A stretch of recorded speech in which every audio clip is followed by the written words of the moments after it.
Kind of. It used to be the Parliament building for them. They kept Because the any walls. underworld building has to have bullet holes. But a strip club? Okay.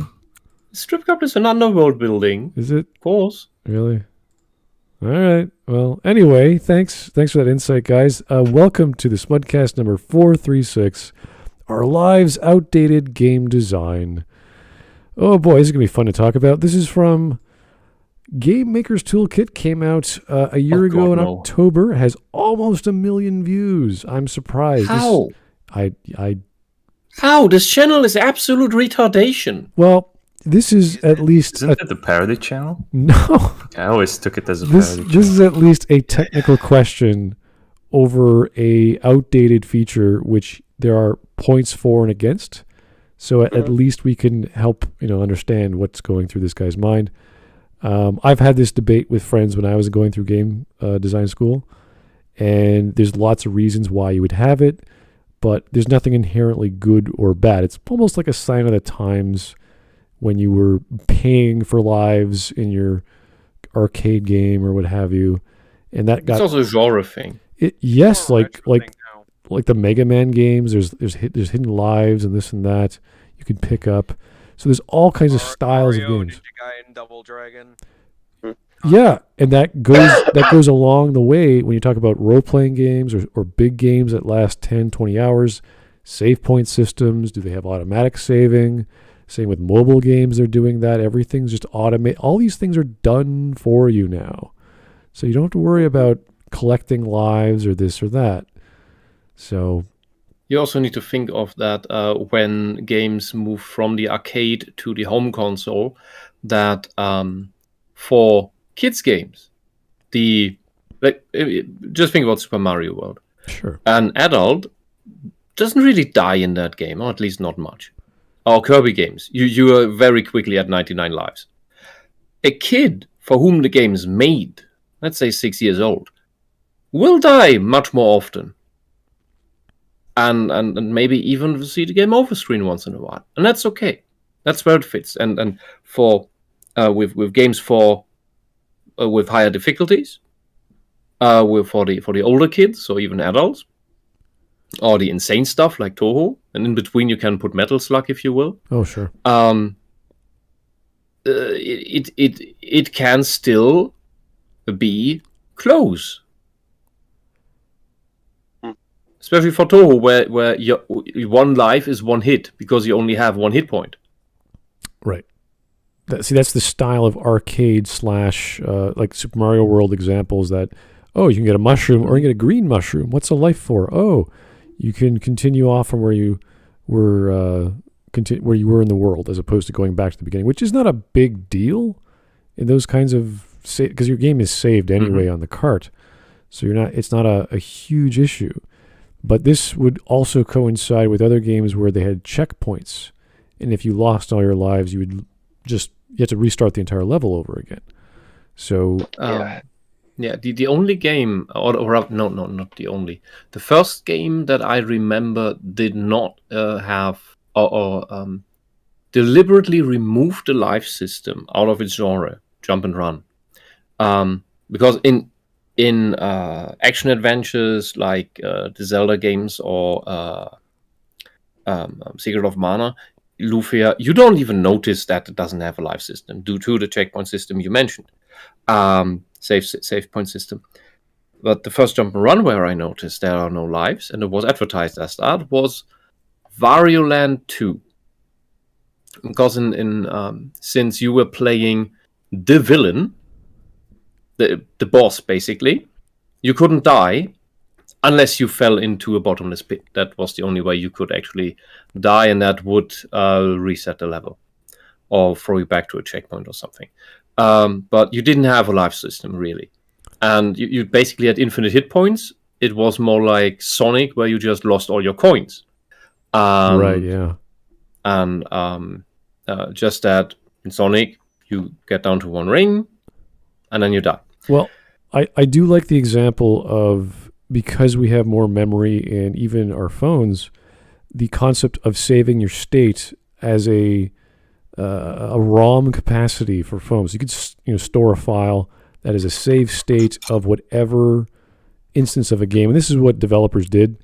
They would have a save state system for testing a certain element. They'd reprogram it. They'd rebuild the executable. They'd run the file, and then they'd load their state with everything else set. And they just go, boom. So they have to waste all this time getting this other part of the game just to test because it's right there. And they said, hey, why don't we do this for everything? And that's the concept of mobile gaming, is they save a state. As soon as you hit that power button on your phone, the app is still running. Just that your phone is in idle mode, and as soon as you turn it back on, it'll be right if the function of the game does that. Sometimes the game just resets. Yeah, like you can like make much more like delicate game objects nowadays that like has a specific like settings. Yeah, I mean technically the Switch does that. You play Breath of the Wild, put it to sleep mode, and it's exactly where you left it. Exactly. And there were always genres where the life system never made sense in the first place, like real-time strategy, for example. Yeah. So if anything, we are only talking about this mechanic for the genres where it was used in the first place. Yeah, and I think and that's a normal thing. It's like you wouldn't put this in an RTS. It's not necessary unless there's some weird checkpoint system that you get continues if you fail that certain stage of the game or stage of the level, and then you lose the entire level. You have to start over again. But it's not unheard of to see that anymore. It's not, I'm not too concerned if I see an old school side scroller, like someone makes a 16-bit side scroller on Steam or something, and it's got a level system. It's like, yeah, it's fine. It's not going to bother me. It has its place for linear, like arcade style game. Exactly. Like, I think like recent memory, like in the modern game that it was used was Doom and Doom Eternal. Because like that's a game like it's linear enough, but like the arenas that you have to fight in, there's like such a high chance that you're going to die, and those extra lives are making the game much easier, but at the same time, it's still challenging. You know, that like you can continue. Those games use extra lives? Yes, like they are secret, and you have to like find them to properly get them. But yeah. Also, when you're really quiet, by the way. What? You're very quiet. Yeah. Get closer to the mic. Yeah. Yeah. Oh shit. Yeah, you're relatively quiet. Also, I know that Whisp is typing as well. No, I wasn't. That wasn't me. My girlfriend was typing. Really? Mark is standing. I type much deeper. You should know the difference. Mark is standing over his girlfriend while she's on the computer, and he's using the mic to do something in the background. Yeah. Shh, honey, shh. My 10 square meter apartment. Oh yeah. Anyway, someone else's basement. Sorry. Let's. I do apologize. My illness must have dampened my typing hearing. Sorry. Yeah, I need to push to talk while I cough. Yeah. Okay. Yeah. Anyway, the short version for me for this would be: it's not an outdated mechanic at all. You just need to know where to use it, and if you think it is outdated in certain games that are made for children, that is because your cognition is much more developed than that of a child. That's why the life system is probably irrelevant to you. That doesn't make it outdated. That's just the game literally was made for you, not with you in mind. Yeah, you're not the demographic. Yes. You're not a games journalist. All right. Well, let's see what this gentleman has to say about lives in general. It's only a 9-minute video. It's not too long. And we've already said pretty much, it's not a complex idea. Every game mechanic has its place. And unless it's an interface like, I don't know. I'm trying to think of like back in the 70s when they started having Pong. It was just a dial. It wasn't a controller. Like the interface is kind of old and no longer used. Like you don't need those mechanics anymore. And we have other interfaces to manipulate a paddle going up and down a screen. So let's just see what he has to say. Before you get to play Crash Bandicoot 4, you have to make a big decision. I'm not talking about whether or not to accept a 20-page this was the software game that license reignited this or a whole 24-page privacy policy. What? I mean, there's nothing more bodacious than legalese. No, I'm talking about whether you want to play in the modern or the retro playstyle, which is all about whether or not you want the game to feature a lives system. Now, putting aside the questionable practice of asking players to make fundamental game design decisions before they've even started playing, this does bring to mind an interesting design debate that has raged in games for the last decade or so, particularly in platformers, but also side-scrolling brawlers, shoot 'em. So I understand this correctly. Modern means retarded. Not I necessarily. couldn't read like what the modern Crash 4 does. I only read for Fire Emblem that after battle, the lost units get back up again. Oh, Yeah. really?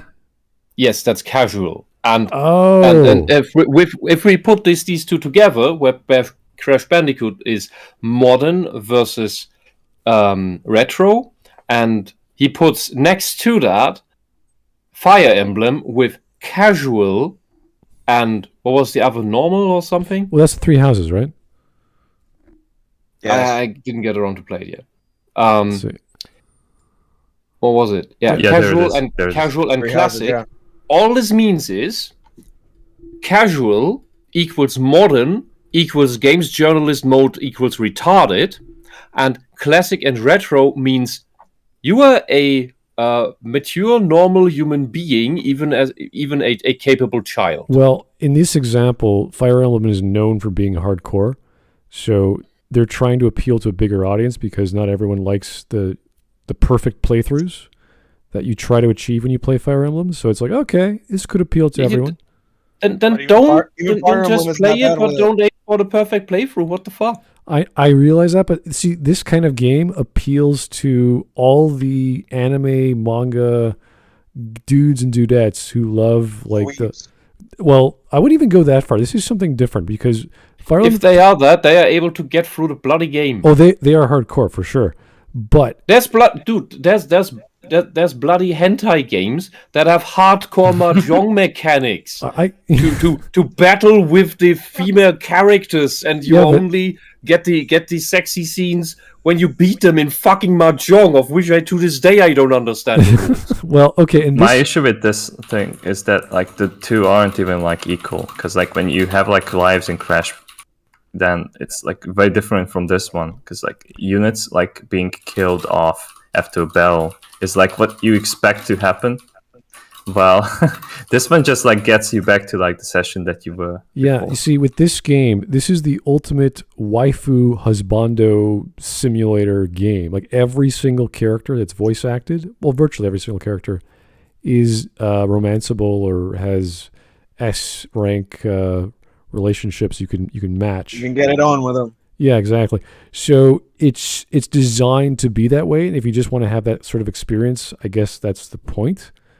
But there's so many other game mechanics outside of combat, like the school you're in, the castle school.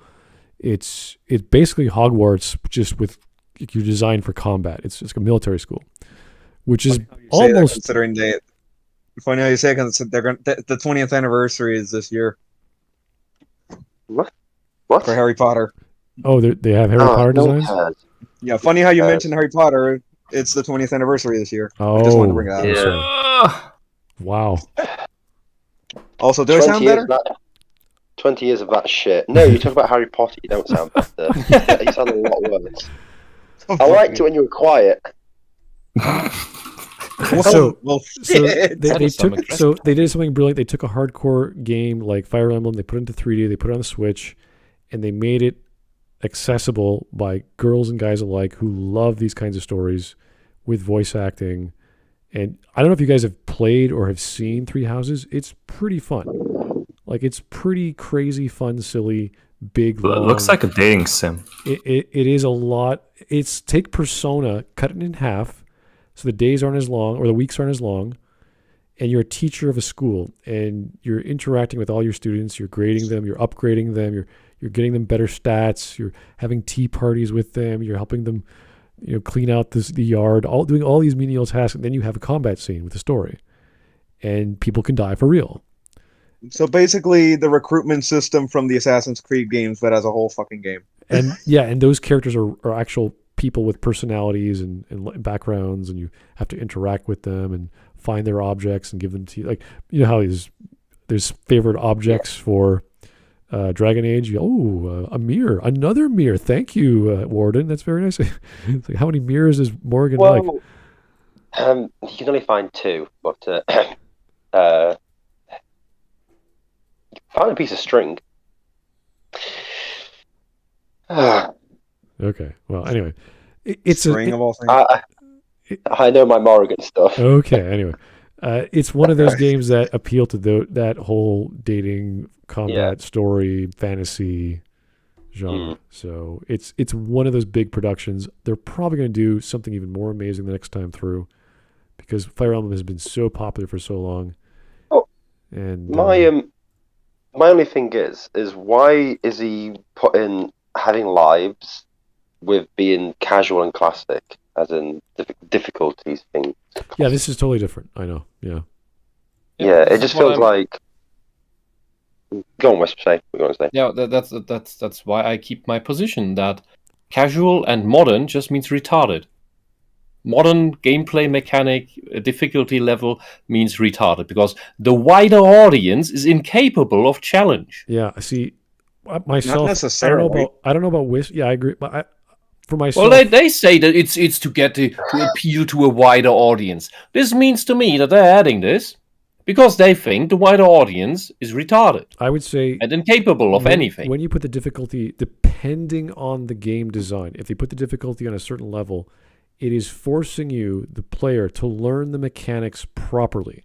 And that's the actual game. Usually, depending, because some difficulty settings, I noticed in Pathfinder, Kingmaker or Pathfinder Wrath of the Righteous, the difficulty is bizarre because they can crank up the damage from the enemy, they can decrease the damage you do, they can decrease the health and healing you do. So there's all these weird, just boosts that they decrease. And that's not, to me, mechanics. That's just part of the options for playing. You do this or that, not how do I min max properly. That's what I want. Yeah, that's also that kind of difficulty setting is relatively common to some role-playing games, some strategy games even, for balancing, where it's just as you said, the damage you do versus what you take. They have more health. Is just you have less health. Yeah. Yes. That I think is a very artificial way and very quick and dirty way to change difficulty. Right. Where I like difficulty, where I like difficulty changes to harder levels, is where they took the effort to, for example, change how the AI works. Like it uses an additional tactic. Yeah. It has more abilities to use. The enemy group composition is different, etc.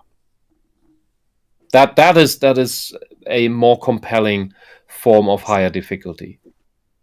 Yeah, if the only thing that changes between difficulties is just damage values, then that's just straight up dumb. Yeah. Well, it's quick, as I said, quick and dirty. Yeah, exactly. It's like if changes between difficulties has fundamental fundamental elements of the game change, that is good difficulty. In a beat 'em up, for example, that would be the amount of techniques the enemy is using. Mega Man 9 and Mega Man 10 do it. Whereas you play the easier game mode, you have platforms over the pits and the spikes. Oh, yeah, in addition to altered damage values, because yes, it does the different damage values, but that's not the only thing that has changed in those two games.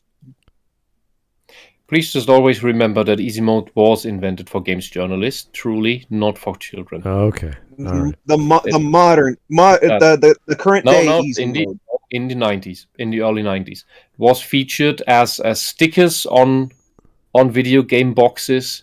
Now with new feature easy mode for games journalists. Okay, so I know Eric is here on the panel, as far as I can tell, but he's also Does he know he's muted?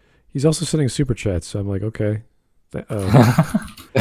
You're in here with us. Just say it. Yeah. Are you okay there, Eric? Hello? Eric? You can type in the call chat, say what's wrong. Say what's happening, buddy. We can't hear you. Yeah. Oh, he's on a different frequency. Oh, no. Maybe the technical difficulties, I guess. All right, well, let me read a then- super chat because this is strange, but all right. Cats have 9 lives, so are cats video games. No, Eric, no. Jesus fucking Christ. Oh, you know How what? do we know? I'm How glad- do we I'm know glad how you many compared lives him. a cat has left? Wait, can you hear anymore? me now? There you are. Hey, Now, Eric. Yes. Yeah, we can hear you. Eric, do I have to Eric. send your money back to you? Is that what you're trying to do? Joke so embarrassing. Yikes. I thought I had the whole squad laughing. Oh no. You Yeah. can hear us, I guess. All right. Yeah. Anyway, let's get back to this wonderful. This is Zits and Pimple Battletoads 20. Yeah, Battletoads 2020. Okay. A good It game. looks, in its own it right. looks weird.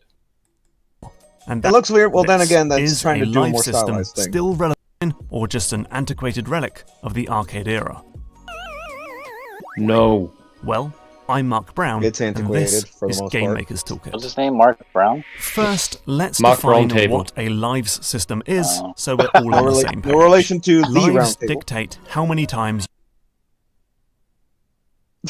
What? Sorry, that was terrible gameplay. Can I just say that?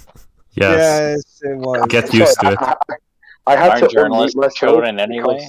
because I'm really struggling. I'm having loads of coughing fits, so I'm like in and out, trying not to just cough on stream. But I saw that, I went, no, that's shit. I've got to say something. That's terrible. Yeah. Is this Galaxy No or wonder you Odyssey? don't. I think it's What? Odyssey. Yeah. I think it's No, it's 3D the World. Wii. Oh, Yeah, I think it's Oh. the Wii version, right? It's 3D World, Super Mario 3D World. Yeah. Oh, really? Wow.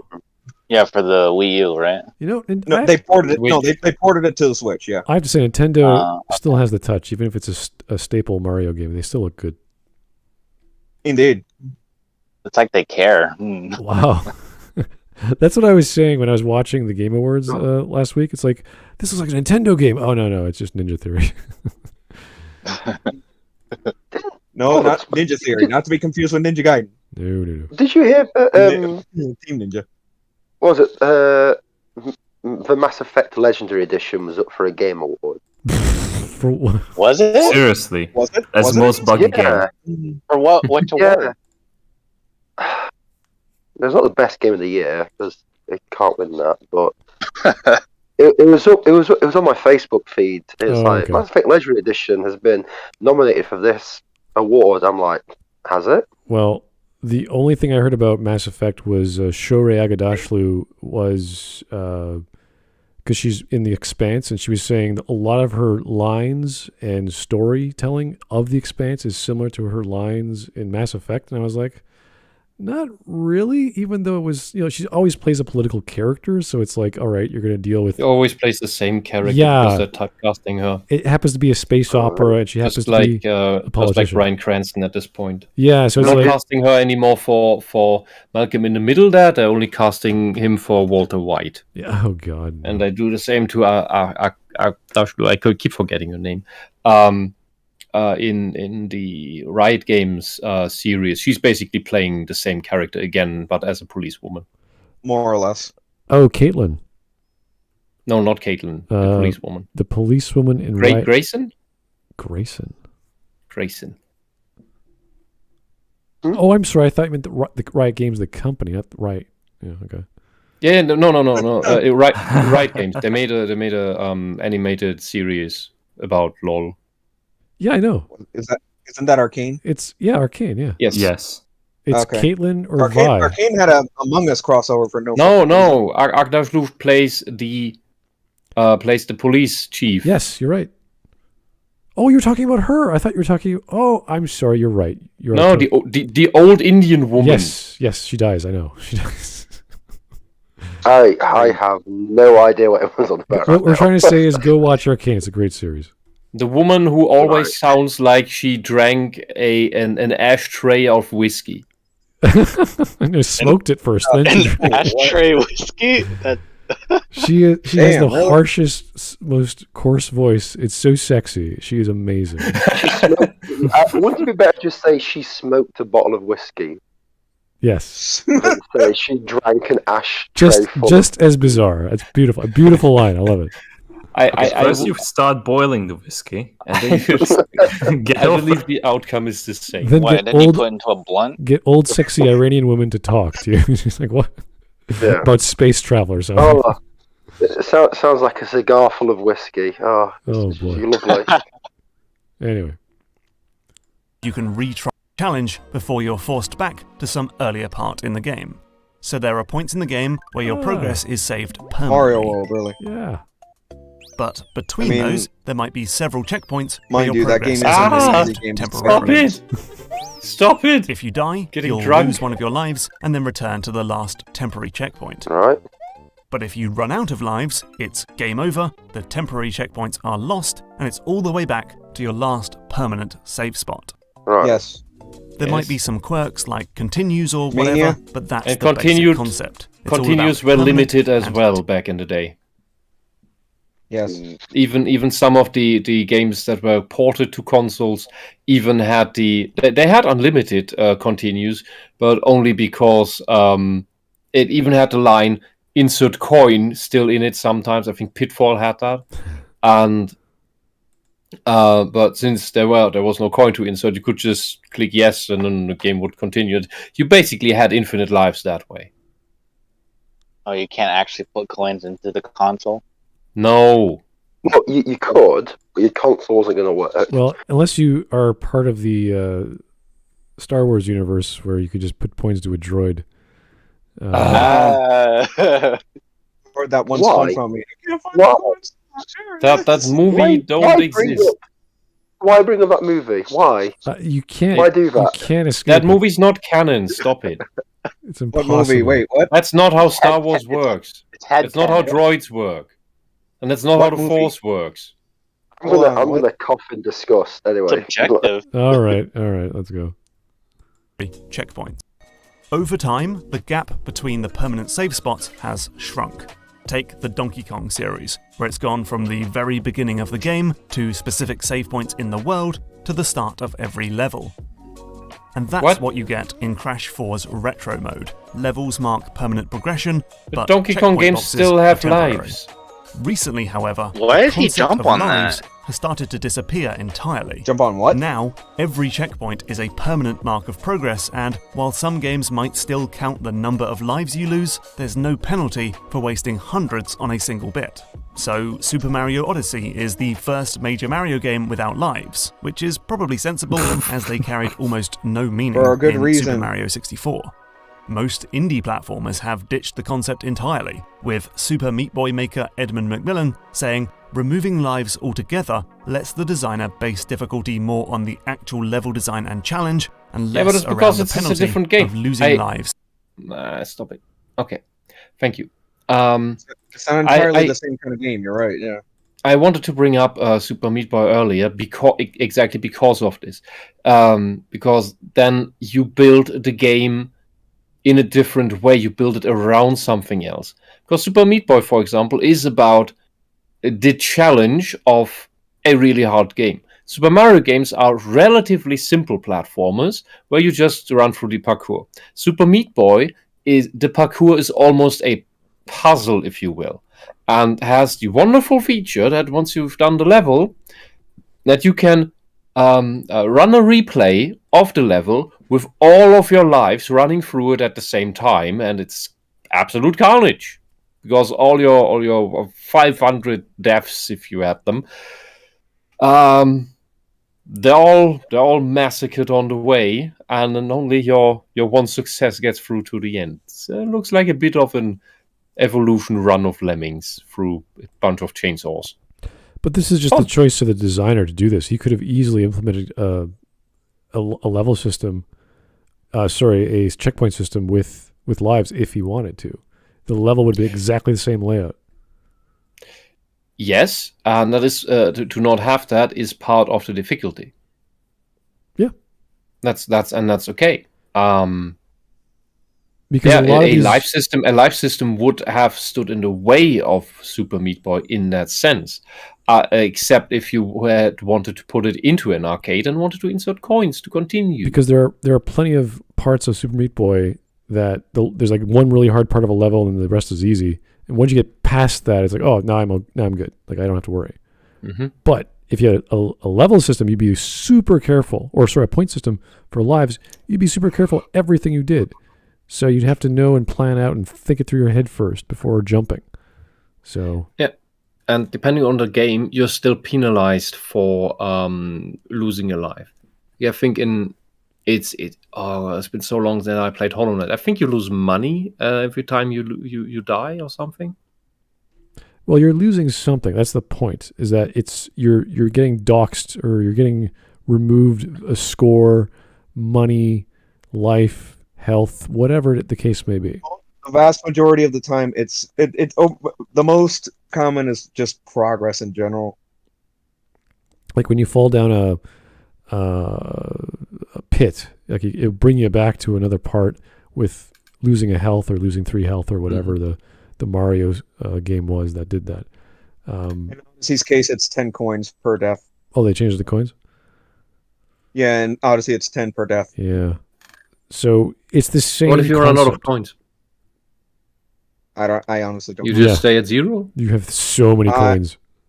I think you probably you probably just keep going, but at 0, since you pretty much have nothing anyways. Like, and what little you do get it, you just lose it immediately if you die again. Yeah, and I Pretty remember this is the thing what I brought up before about difficulty and the age range. When I played Super Mario World when I was 6-year-old, it was a bit of a challenge, and I didn't stay alive all the time from the get-go. When I replayed it at 12, 16, completely different game, super easy, and I wanted, why was this so hard for me? Especially the 5 secret levels that you can find, the special ones. The Star Road. Yeah, that with the warp then zones between them. Yeah, Those and were, then the other 8 after that. oh yes, the hard mode versions. Holy hell. But when I replayed them when I was older, and I'd completely forgotten how the levels worked in the first place, I got through them. As when I was little, they were too hard for me. Couple years later, no problem. And that's why the system can make sense, because at least even if, as a little kid, you do not lose anything, because you can just hit continue and then retry, and you get your 5 basic lives, you still feel like you lost. You still have to deal with the, I lost all lives. Even if it doesn't mean anything more for the gameplay. But you, as the kid, you still feel, I've messed this up so bad, I've lost all lives, now I have to start over. That is still a good thing for the player and for the kid that has to, you're learning about losing, essentially. And losing is fun because it puts up challenge and gives you a sense of hey, I can still improve because I did get better last time. Now I just died at a later point. Now I have to, because I lost all lives, I now have to work again to get to the midpoint and work from there. And that's how you keep improving. There is something positive about this. And this is all mechanical. This has nothing to do with grinding in an RPG where you just have bigger stats so that when you take a hit from a boss, it's not as bad as the last time you went up against him. Mm-hmm. This is actual level design and mechanics of running and jumping and what have you. So it's part of the concept of what was back in the day, side-scrolling or platforming that went hand in hand. The platforming genre was the biggest culprit of the topic of this video, hands down. Yeah, well, it is the genre where lives are the most prevalent, and on the learning aspect of this is where video games do teach something, and I don't think it is good, and that is to how do you deal with losing? Yep. in a completely neutral fashion. Because in a board game with other players, you can blame the other players. With the video game, you can either blame the video game or yourself. If you blame yourself, you can improve. This is why we have a topic about continuing or lives. Planescape Torment always gets brought up as the quintessential response to what's the point of making all this nuance and storytelling, and you want to add depth to your gameplay. It's like add a story that's about the game. And if it wasn't Chris Avallone, it would have been someone else who invented a story behind the concept of mechanics of a video game. And continues or lives or infinite lives or whatever the computer does to reload that level, someone would have done that. And we always fall. I was going to wait till you guys brought that up, but that was a perfect time for me to. Okay. Crook in the chat says, but the Meat Boy point from video is moot. There is a life system within the game. I haven't played it myself, that's why I can't tell. I thought it doesn't have one. I never got around to playing it so far. There's this huge dust collecting Steam library. Oh wow. Don't waste your money. If it has a life system, I don't know about it. Sorry. Guys, only buy games you're going to play. Don't hold on to stuff. They exist to play. But it was reduced, and I have games until the end of time if I can get around to play them. I'm glad you're not going to the grocery store. It's like, oh, the fish was on sale. Put it in my freezer for 3. At least the video games aren't going bad until the next Windows, that is. Except Other M, which you just have on the shelf waiting to be experienced. Oh, yeah, I bought that out because it's a curiosity of gaming history, and it was only $3 in the pawn shop. Oh, that's fine. You're gonna end up playing it eventually. Yeah, after the whole dust library of Wisp's games that are better. Other M, should I bother? Let's play it right now. Bother M. Bother M. Oh, bother. Okay. What? Oh, but yeah, it is a bother, actually. All right. Is that bad of a game? Let's go. Restarting. And now Crash 4 recommends you play in Modern mode, which gets rid of lives and lets you infinitely return to those mid-level checkpoints. Retardation mode against lives is pretty obvious. When you run out of them and get sent all the way back to some earlier point in the game, it's simply frustrating to have to redo bits that you've already finished. Depends. When Sonic Mania came out, which only has permanent checkpoints at the start of each zone, US Gamer published the written equivalent of an Alt F4 rage quit, calling the live system obnoxious and infuriating. You are a... Who's this? Tom Ori, Audience Development Manager. What? Yeah, I don't know. What the fuck is that? Gamer Network. So a retard in a retard job that has nothing of relevance. The thing is, when you are thrown back to the beginning of the level, it tells you, okay, you are apparently stuck at that later point in the level, so let's give you some more training time with the stuff before, so that you can keep the flow and don't think you're just an idiot for not getting it. And sometimes it also makes sense to put down the controller, leave it for a day, and come back the next day. And then all of a sudden, magically, you're getting through the thing and wonder, why did I get stuck again? I don't even know. For a lot of these old games, you have emulators or instances of the software. You could put to your computer and play it properly. And you have save states, which I talked about before.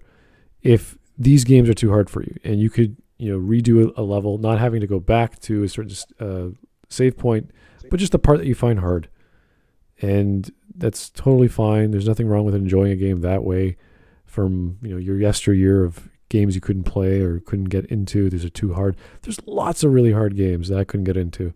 I would love to try out right now just to see how they play out. So I see nothing wrong with getting an emulator or getting a mobile emulator. Some like PSP games or platforms you can't find them anymore. You just can't have access to them, or you just don't want to spend $600-800 on a Dreamcast or whatever. It is technically abandonware in that way. So there's no like illegal. Like, you're not doing anything horrible because no one's selling it. And just you can't find it. What are you gonna do? And Either you can't find it at all, or you can find it, but it's damn expensive. yeah, and it's sad that you don't have access to these games. And like there's great games I love that I own, but now they're like $400. It's like, what the hell? And you can't find it anywhere else. I think what was the GameCube Fire Emblem game called? That's a good example. Yeah. Same with Suikoden 1 and 2. Those are classic PS1 games, and you just can't find them. And if you do, they're like hundreds and hundreds of dollars. Oh, They're yeah. so Yeah. beloved. I tried to get the Xenosaga games, and you forget it. Fucking forget it. And it's especially difficult because in Europe they only released episode 2, not 1 and 3. Oh, I mean, really? what the fuck is wrong with you?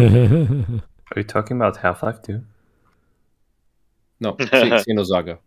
Oh, that one. I have it. It even has it's even with a special collection developer DVD bullshit. But there's no episode 1 and no episode 3.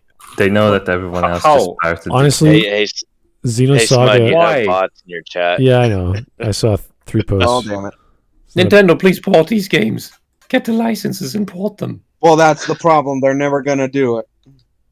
It's the I same know. issue. It's similar issue to why the backwards compatibility thing for Xbox had to end because But look- developers are greedy.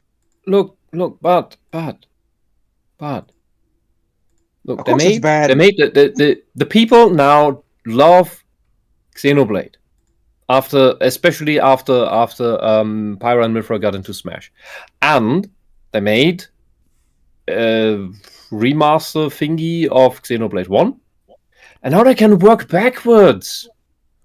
Get the Xenosaga games over with a little graphical do-over. I mean, they had Cosmos in anyway. And then we get Xenogears with the undeveloped 1/3 of the game that was missing when it was released. Well, that would be nice, but Didn't one of the older Xeno games have a insane character that literally did an exorcist and like pulled his head off or turn it around? there was a something. girl called Cosmos who destroyed, was it a galaxy with her uterus or whatever the hell it was? No. I know it's not Cosmos because the character I'm trying to remember was a dude. I do remember that. Men can have uteruses as well, Gingerman. Come on, it's the 21st. I'm talking about the head, not the uterus. Xenogears? Probably it's Gears. Gears of Mix War. those two up. You're not didn't- mistaken I didn't- for Dominic Santiago. yeah. Well, I didn't mention a specific game. I mentioned one or the. I said it was either Yeah, but one or the other that I'm remembering. Well, if you do You need to give context to what you're talking Yeah. about if you talk about something different, because then everybody's confused like Hawk. like Xenosaga is really weird. Xenogears is not that weird aside from the last part of the game.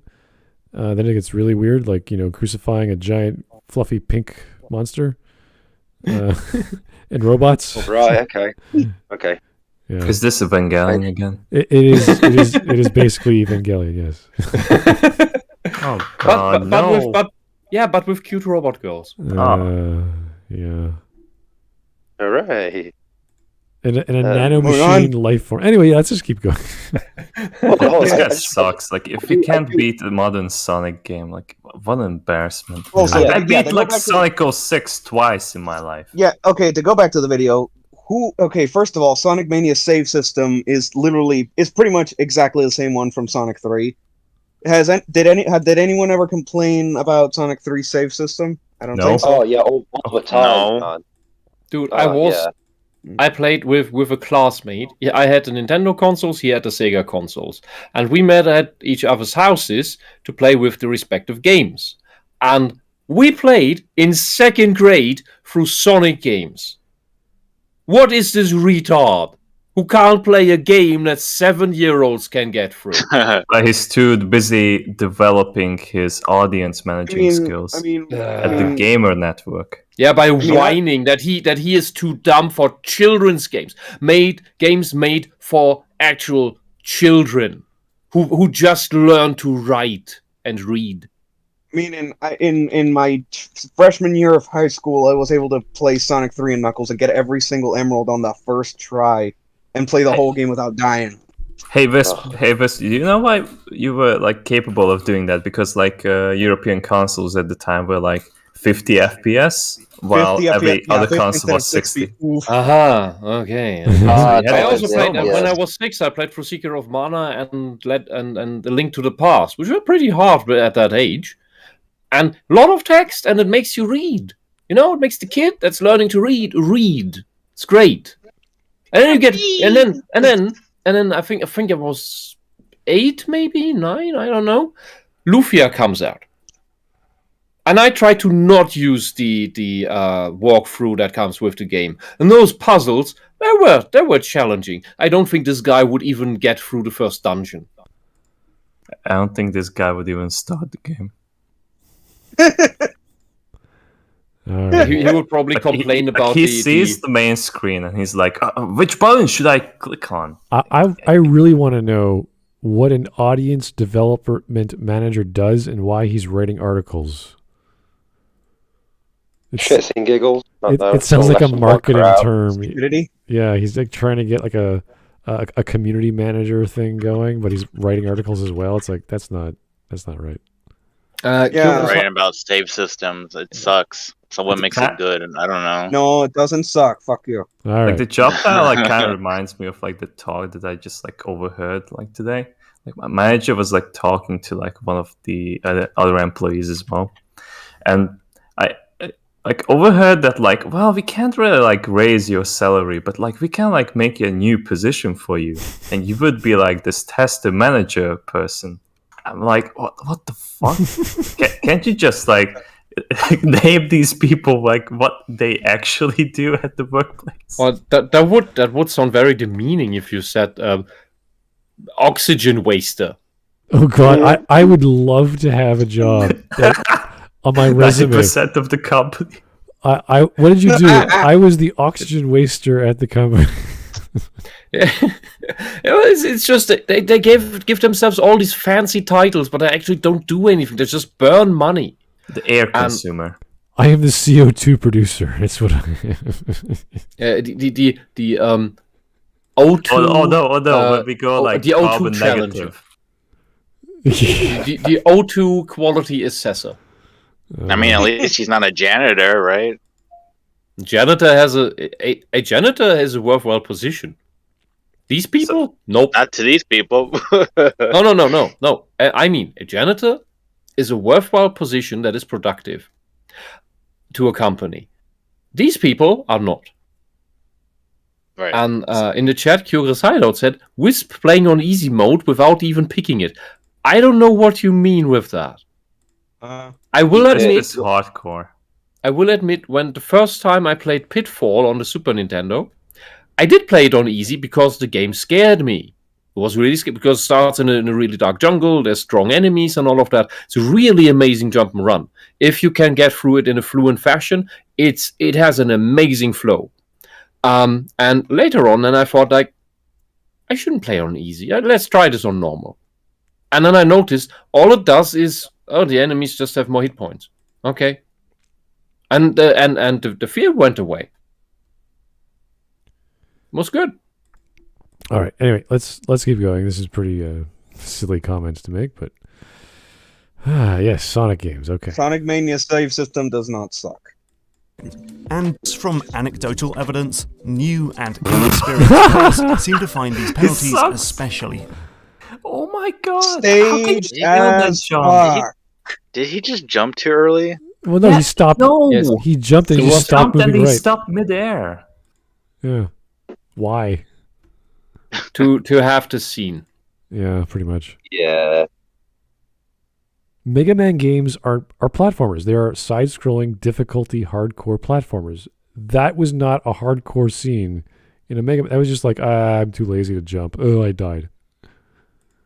Mm-hmm. That's all that was. Plus, I think is that Mega Man 8, I think, or is it X? You I could, think it's 11. It's 11. yeah, you could That was normal Mega Man. you could jump on the walls and drag yourself, right? No, That's X. no, That's X. Okay, fine. Yeah. Yeah. All right. rough, and if it's just back to the start of the level. Plus, life systems are frequently unbalanced. You either end up with so many extra lives that the whole system becomes meaningless, or have so few that the game... No, I mean, you're really good. Yeah, and this is what I said. Yeah, and this is what I said. This depends on your skill and usually age. The Donkey Kong games, they're not made for 30-year-olds. They're made for single-digit ages and maybe teenagers. No, I'm pretty That's sure why when you play it at 30 years old, you're probably not gonna die. Same with the Kirby games. They're deliberately easy. Until you find that one spot where the game just says, it can actually be hard. I'm just like not. maybe like because I those like very hard, difficult challenges. That's when like all those lives are good for. Like, I don't think you need extra lives in those crash games where you have to do time trials. But God, like if you want to get like the perfect quality of time trial, the platinum relics. Yeah, the platinum relics. Like God, like those are so difficult. Well, There's a reason. There's a reason why they turn off lives, the live system completely for the time trials. It's specifically for the platinum relics. That and the first Crash Bandicoot game, because like you had to do like a perfect run without. I mean, that's probably dying. why they put out at one of the later levels in the final island. There's a reason why they have just one section where you can get a whole bunch of lives. Well, yeah, we can equate this to like energy tanks in Metroid, where you get hurt but you have an extra health bar or an extra bit of health to get past a level, and that's the same idea. It's just implemented in a different way of scoring. So yeah, you could die and get hit by a big blast and restart from where you saved, or you just get hit by a big blast and recover after having like 2 health left or whatever. So there's the reserve tanks. Yeah, and it's the concept of I have this backup just in case I die. Exactly. So it's the same idea, and you can bring that up because there's lots of ways of implementing that. With you have to use it before you die, or it jumps in before you die. Like I think Fallout has that too in the DLCs. Series did it first with the Mega Man did it first. It had those like health restoring tanks first. Yeah. In Mega Man, in Classic, there are one-off items that you can accumulate. In X, there are permanent tanks that you fill up with extra collectibles from the enemies. Yeah, I can't remember if it was Honest Hearts or which one it was, but you had an auto stim pack thing you could craft or buy rather. And anytime you got hit by a death claw, like you're dead almost instantly. But these things would kick in and your health go back up. So yeah, the same idea, roughly the same idea. Pretty much. And the save system, I remember BioShock was just those bio chambers. It didn't make too much sense, but fine. Vita chambers. Vita chambers. Or Vita chambers. Yeah. Yeah, that was always weird. It was always weird because can anyone come back from there? No, only people who've got their DNA coded into it. Ah. Which is also a little thing of how Jack was related to Andrew Ryan. Yeah, but you tell me that like the main villain didn't have his DNA coded into that machine. What, Fontaine? Yeah. Or Andrew Ryan himself. No, because Ryan cut it off to all people but himself. Oh. Damn. And the only reason why Jack could use it is because he's got the exact same DNA as Andrew Ryan. Which implies that the Big Daddies Spoilers! are dragging this body around to throw into a Vita chamber. Yeah. It's like, this guy again. There we go. Yeah. After I killed him. That guy I just killed. Yeah. Dragon. Because I think like the original in System Shock was pretty much that like the cyborgs are programmed that like they have to put you back in those machines that would make you into cyborg as well. But because you turn them off, they just revitalize you. All right. But like you tell me that like those bad guys in BioShock are literally dragging you to the Vita chamber. Yeah. Pretty much, yeah. Dragging what's left of you after they've used their massive drill on you. It's like, yeah, we'll fix them up. That's hilarious. Good storytelling, Bioshock. Fantastic. Anyway. Difficulty curve spikes up into the stratosphere. But there is also an argument for including a live system. Thank So you. for one, the fear of losing significant progress is one fine way to ramp up the stakes to nail-biting heights, which can lead to precise and intentional play rather than sloppy brute force attrition. And this also creates a greater sense of satisfaction when you finally find the next permanent save point. Lives also create a very high value reward for players to find. If a 1-up mushroom or a Mega Man face is all that's between you and repeating half an hour of content, then that should really encourage players to hunt down 100 coins, play bonus minigames, find secrets, and take risks to get extra lives. And finally, lives can create an interesting meta challenge. It's not about finishing a single sequence at any cost, but instead it's about completing a string of sequences where your performance in each part can carry across into the rest. For example, finishing a Mega Man level usually involves perfecting the early parts so you have enough health, lives, and ammo to face the Robot Master at the end. Okay, so lives have pros and they have cons, but maybe it's not just a choice between having lives in the game or not having them at all. Maybe designers can do something more interesting. First, we can try to solve the problem of lives becoming unbalanced by tying them to levels rather than the character. So in Fury, you'll always start each boss fight with exactly 3 lives, which means you never begin a stage with an overblown advantage or a crushing disadvantage. Elsewhere, games find ways to reduce the sting of losing all of your lives. In Kero Blaster, you get to keep all your upgrades and cash, even when you run out of lives, which makes repeating those old areas less frustrating. And because you wake up in hospital, you get access to a special drugstore where you can buy handy upgrades like extra lives and health. And that's not the only game that makes it less annoying to repeat content after a game over. I bet the only reason he knows Kero Blaster is because he's watching Matthew Matosis. Generations. I'm pretty sure that game lets you buy lives. Yes, but also it's not that hard. Yeah, but all he's saying is these games are friendly to easy players that die a lot. Yeah. It's like, so? What if they weren't easy? What if they were more difficult? They penalized you for doing poorly, or they had you lose money every time you died, or whatever. You'd get better. It's almost like you have to learn to be a better player. Yeah, that's challenging. Wow, what's this concept of challenge in these titles where they kill you when you lose? Like, okay. But you can't blame it on other players. That's the problem. So we gotta nerf a lot of the single player elements or something. I don't know. Yeah, you don't have to get good. Just try again. Figure it out yourself without any penalty for doing poorly. You could learn whenever you like. Just keep playing and playing and playing. You'll get it eventually. Ugh. But we get older. We don't have time. You think if there'd be more consequences, like, oh, I should pay more attention to what I'm doing wrong. It's like, yes, that's right.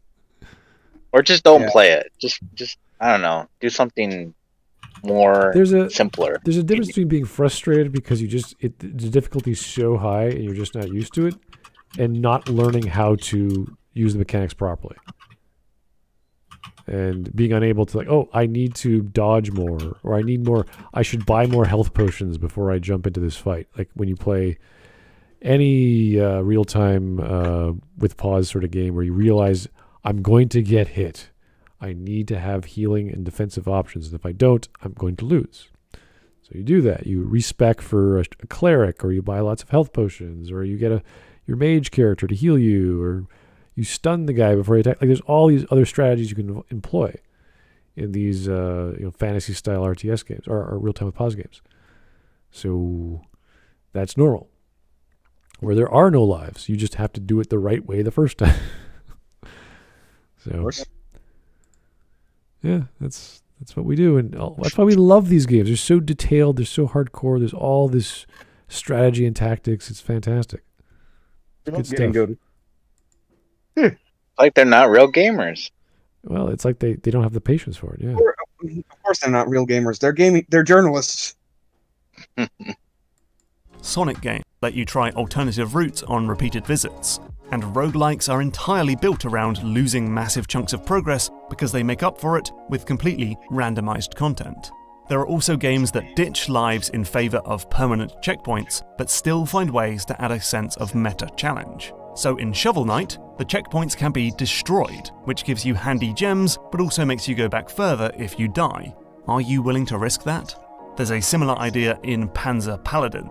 You have to activate checkpoints by inserting a weapon, so it might be better to skip them altogether and keep your arsenal stuffed. Meanwhile, in Ori and the Blind Forest, you can make your own checkpoints by spending a certain type of currency. It's up to you to decide where to save your progress, and up to you whether you can afford it. Wisp, is that But you? perhaps the smartest approach Thank of you. all is to flip the entire concept of lives on its head. Instead of punishing players who run out of lives, games can instead reward the players who manage to complete a sequence without having to retry too often. You can do both. Called a checkpoint. Wait, what?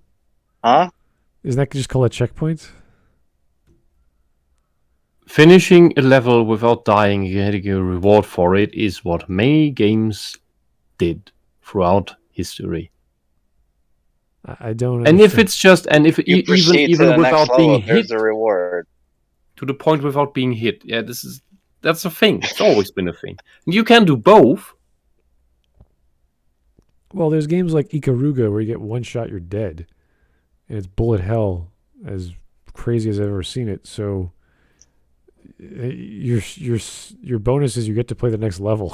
So, that's it. You can brag about it. Yeah, I don't no, know. honestly, Ikaruga is very hardcore. Like if you can pass the third or fourth level, I mean, I think that's the game. There's only 4 levels. I can't remember, but it's hard. It's super hard. So even on the easy mode. So while most bullet hell shooters let you play with infinite continues, there's a whole community around doing a 1cc. Or Okay, you are one-credit an layout, idiot. where you You're try an to idiot. finish the entire You game need- without stop. dying. Yeah, this is It this is never just was speaking on this the is on the just a- screen. This is a no shit Sherlock moment. Of course, So there's different ways to play. you are not gonna get the relevant secret level in Toho if you do not play on Lunatic and if you use a continue for that. If you use a continue, you're not gonna get access to the secret level. And you want a secret level because it's an extra level with extra bosses. That is your reward. Even harder parts of the game. And bloody hell, Toho 6 alone is 20 years old. What the hell is this guy talking about? All I of don't even this know has anymore. existed for eternity. Yeah, different ways to play a game. No shit Sherlock. You should be rewarded if you lose. That's- He's talking as if It's he, a real he came up solution. with these if he came up with these ideas or alternatives or anything. What the hell? He's a prolific thinker. Oh, is that What a what it's called? pretentious idiots. asshole. All right, we're almost done.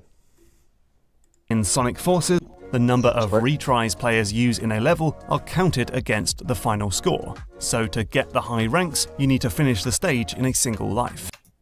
So does it in Bayonetta, in Assault Android Cactus, and all of these games like it. It's not a new thing.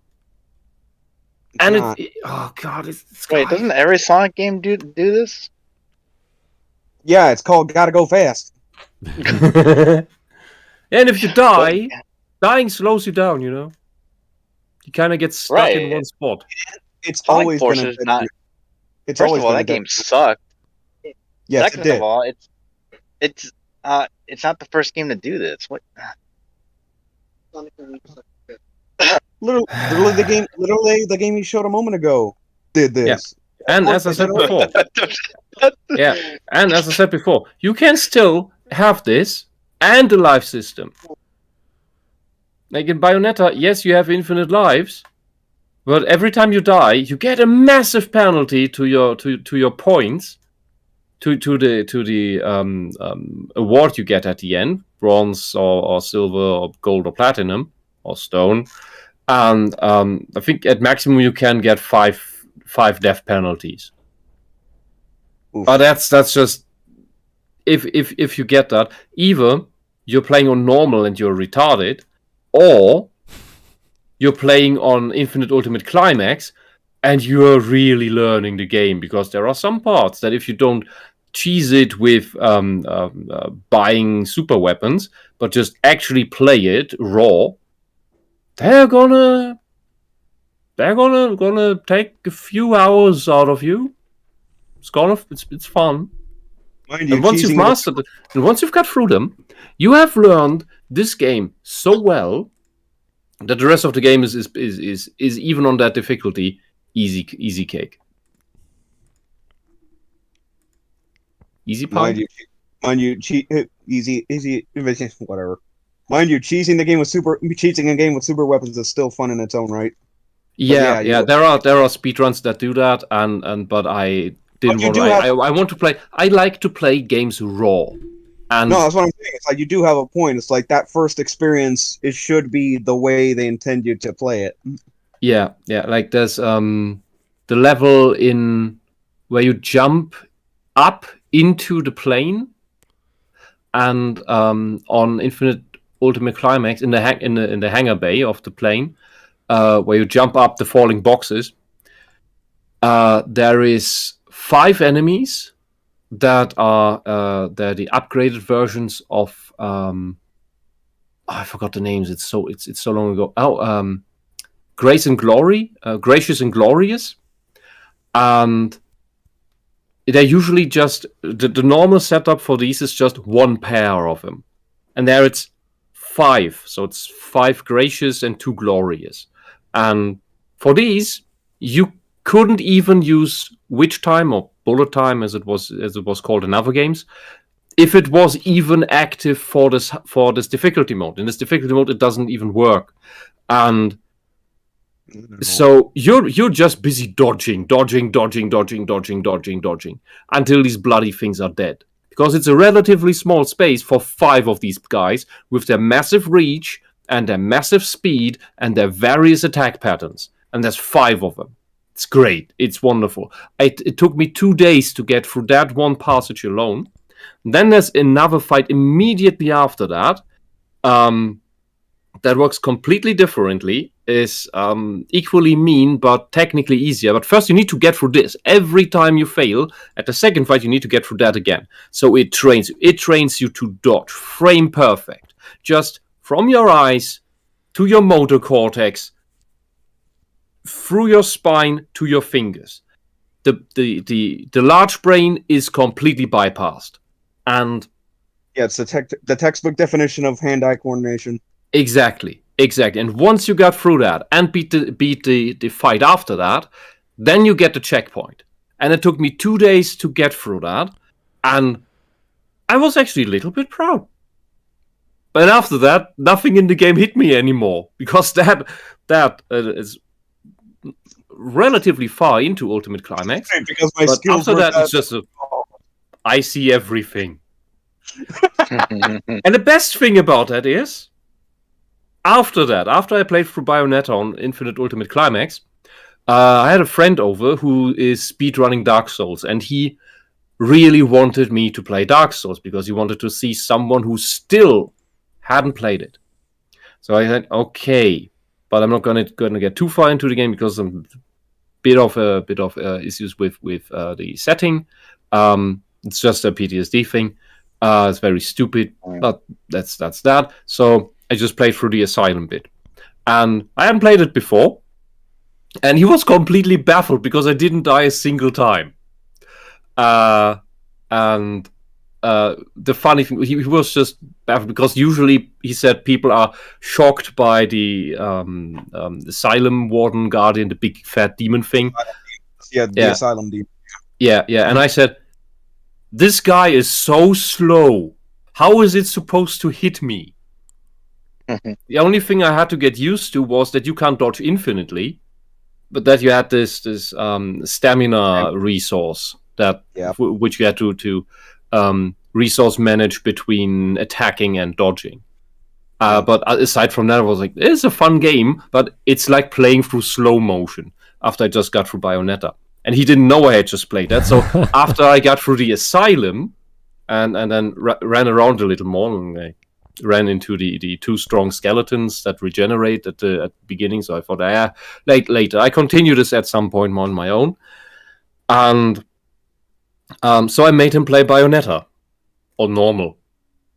It was too fast for him. It was great. It was so glorious. And then I showed him the ultimate climax difficulty, and he just let me play. And then he told me, "Oh, now I understand why you just walked through that." It was great. How ironic that Bayonetta's gameplay is so fast, and yet they never had the idea to put in a Sonic-related costume. For the Interesting idea. But yeah, look, people complain that Dark Souls is so hard. And yes, okay, I only saw the Asylum. But the thing is, and I talked with him about this as well, is in Dark Souls, everything is, compared to Bayonetta on hardest mode, slow motion and hugely telegraphed. It's all, just like Bayonetta, all a question of keeping your calm, nothing more. But if you can't do Dark Souls, you'll never do Bayonetta. All right. Yeah, comparing those kinds of style of games to Dark Souls is a bit different. But having reaction speeds to fast action games like Bayonetta and Devil May Cry is a little different. So, anyway. Yeah. So there are differences. It's like beat 'em ups, like where people have frame reactions where I think, how are you? And this is competitive against someone else. Like, whoa. Yeah, it's very similar to Bayonetta people who are in professional simple input sports. system compared to that. I even heard Joe Rogan when he was younger. He got a T1 line to his house back in the day and played Quake. Fucking rich ass. Joe Rogan. In the 90s, yeah. So That is a rich ass, man. Oh, okay. You don't get a T1 line to your house in the 90s for no money. In the US. Maybe in the US. The ISDN line, maybe? Yeah, okay, maybe at the time. Anyway, fun stuff. And there's actually a really smart version of this in the game that kicked off the whole video, Crash Bandicoot 4. The game still tracks your lives in modern mode, even if there's no penalty for losing them. Come and that's on. because every level has a gem that can only be unlocked if you manage to finish the entire level with fewer than 3 retries. Systems like these mean that new players never need to worry about running out of lives, but advanced players can opt in to the additional challenge and peril of a lives counter. So, are lives outdated? Well, it's really down to how they are implemented, how they are balanced, how they are supported by the other systems in the game. So you're just and saying how what they are we've been presented saying, to the answer player. is no. But more importantly, it's about why they are implemented. Lives are one of those things that can be added to a game simply because that's what platformers have always done, or in some misguided attempt to capture the feeling of being a retro game. Hey, this is not a misguided attempt. This is a great... Wait. Dear Lord. I don't even know how that makes sense. There's nothing wrong with doing a in retro what, style though? game. There's nothing wrong with an 8-bit or 16-bit game. They're fun. That's why people buy them. Yeah. That's why people buy the Mario. You can even make a story about why you have a limited amount of games and if lives, and if you lose them all, you are thrown back to the Shrine of Resurrection or some nonsense. Because that's the special divine power that you have that allows you to stay into the deeper recesses of the evil dungeon of hell, the castle thing. You could write a whole manga about it, in fact. Oh yes, I'm sure. I'm sure you can make up an entire genre about it. Is it? But Yeah. Death Note? Well, no, there's a one called "The Skeleton Can't Protect the Dungeon," and these are these stupid titles. All right, I wanted to read that. It's excellent. Smart. What? Help me remember it. The skeleton. I forgot. I wanted to read that. Dude, Everyone harass Whisp about it. There. there's so much. There's so many mangas with game mechanics that they're not just isekai or they're flavors thereof.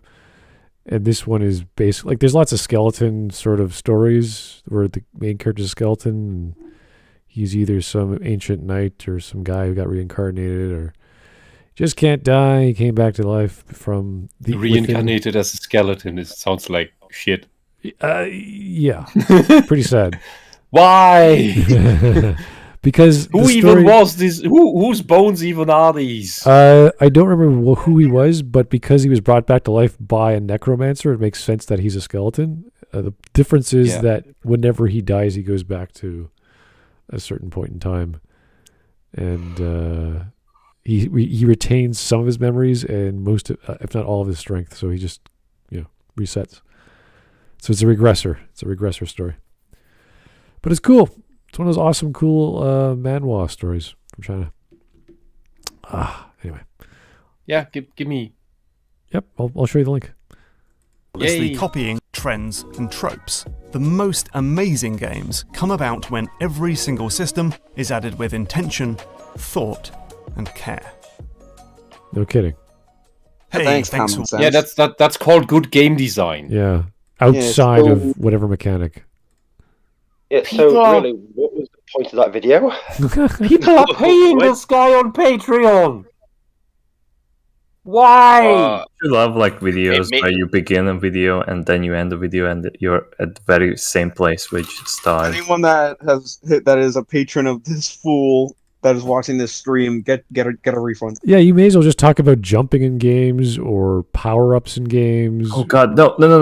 I don't still don't know ask what the him secret to. of Mario's jump. Yes, system he in made that games, video. yes. I was kidding. Seriously? He made a... Yes, he made like the secret of Mario's jump. Oh. And then he didn't does tell not us the explain secret. it. He didn't tell us the secret. I doubt that he told No his secret. Patreons the secret. All right. But- Well, But seriously, The Holy what Grail. was that? What was the actual point of? These videos, the videos he makes, You have can't no blame point. anybody, so that's why it's outdated. The videos this guy makes Alright. never have a point. He's just stating the most obvious thing and then goes, "Oh, it depends how you do it." It's like- It's the most vapid, useless nonsense ever. This. I mean, you could say it's a very good con artistry.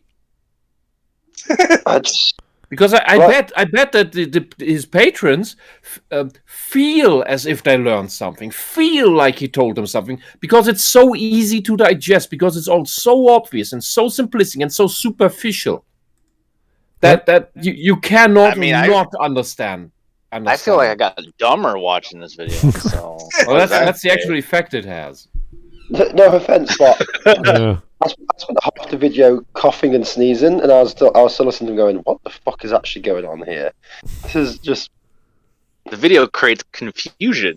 You could have made It's He it. has like- he has like this there's weird one- cousin called Mueller. He makes a lot does of he? essays. He could have made an Goodell. essay on. Goodell. You know how in Castlevania, the old Castlevania games, you jump, and once you jump, you're committed. You can't change your trajectory. Yes. And in other games, you can jump, and then you can move left and right in the air. You can shoot down, shoot up, like you do all kinds of things. Like he can make a whole video just on why jumping is important, and you're like, We can why? agree that Is jumping overused? I mean, Smud, you and I can agree that when they changed that so you can control your movement in air, that was a godsend. It changes how you approach everything. Yes, of course, but it makes sense in a game like Symphony of the Night, where you're half a vampire, shape-shifting, immortal dude with an armory of magical weapons. It's like, oh yeah, Basically a god. you're a demigod. Yeah, you're just like, okay, I think you could control his gravity a little bit. Okay, that's fine. And then he gets the double jump, and it makes even more sense. It's awesome. Yeah. The psychological effects of jumping. Yeah. Jeez. Anyway, it creates endorphins. thankfully, Max. we have no Into your we brain. have no memes because how the hell would you meme this stupid video? I don't know. There's The no video way. is the meme. You could have done Hawk coughing, and Yeah, turns out he's diagnosed with tuberculosis, I guess. I guess Thanks. maybe. Thanks, Eric. Yeah. You know, Thanks, Eric, for killing me. 2 weeks from now on, and it becomes true. oh well, be fine. I mean, shit. At least it's not COVID. Anyway, that was only an hour and 20 minutes. One of our shorter, not our shortest, but definitely one of our shorter videos ever we covered. Yeah. Kind of vapid. I mean, at least it wasn't communism. I mean, that's good, right? Impressively. Yes! Impressive. Oh, yes. Yeah. That's true. Thank you. Thank you, And then- Game Maker's Toolkit. Something positive about you. You're And not- then it turns out easy modes in video games have to do with communism. Oh, Yeah. well, Socialism is easy. Right? let's hope that's Just not. you wait, Cabernacle's going to make that video soon. Let's end this stream on a good point. Yes. Happy weekend. Thanks, guys, for tuning in. It's always great to chill out and watch a video that's not as crazy as what we usually watch, which is nice for a change. Yeah. Anyway, have a Just, drink. Have a nice warm beverage. Keep yourself cool. Your throat cool, rather, because it's kind of windy. Well, where I'm at, it's windy and warm, so I'm like, okay, we got to chill out and then go back to snow next week. Yeah. So Have some Sweet. nice spiced glow wine. glue wine. Yes. Yes. All right. Well, have a great night, folks. Talk to you real soon. Bye-bye. Bye. Yeah.